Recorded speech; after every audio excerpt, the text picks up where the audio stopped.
நம் ஆண்டவர் இயேசு கிறிஸ்துவின் நாமத்தினால் மகிழ்ச்சியும் சமாதானமும் நம் அனைவரோடும் இருப்பதாக. யூதா 1:20-25 முடிய. அன்பானவர்களே, தூய்மை மிகு விசுவாசத்தை அடிப்படையாக கொண்டு உங்கள் வாழ்வை கட்டி எழுப்புங்கள். தூய ஆவியின் துணையுடன் வேண்டுதல் செய்யுங்கள். கடவுளது அன்பில் நிலைத்திருங்கள். என்றும் உள்ள நிலை வாழ்வை பெற நம் ஆண்டவர் இயேசு கிறிஸ்துவின் இரக்கத்தை எதிர்பார்த்திருங்கள். நம்ப தயங்குவோருக்கு இரக்கம் காட்டுங்கள்.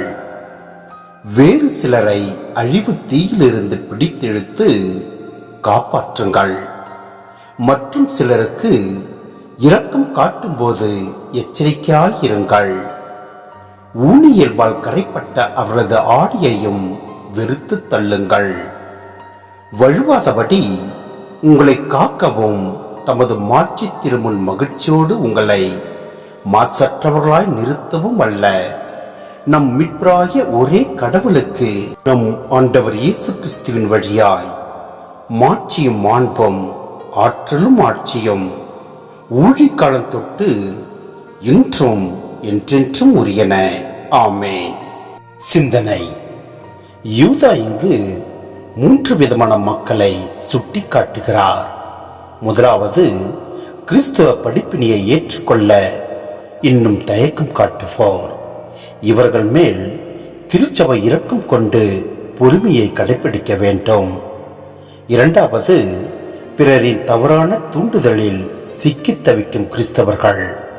இவர்களுக்கு அறிவுறுத்தி மீண்டும் நல்லதொரு கிறிஸ்துவ வாழ்விற்கு இவர்களை கொண்டு வர வேண்டும்.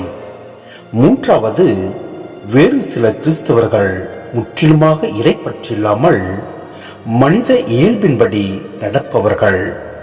இவர்களது வாழ்வோடு எந்த தொடர்பும் கொள்ளக்கூடாது என்று எச்சரிக்கப்படுகிறது. எனவே நாம் என் நிலையில் இருக்கிறோம் என்பதை இந்த தபகாலத்தில் சிந்தித்து நம் ஆண்டவரின் நிலைத்திருப்போம். எல்லாம் அல்ல இறைவன் நம்மை நிறைவாய் ஆசீர்வதிப்பார். ஆமென்.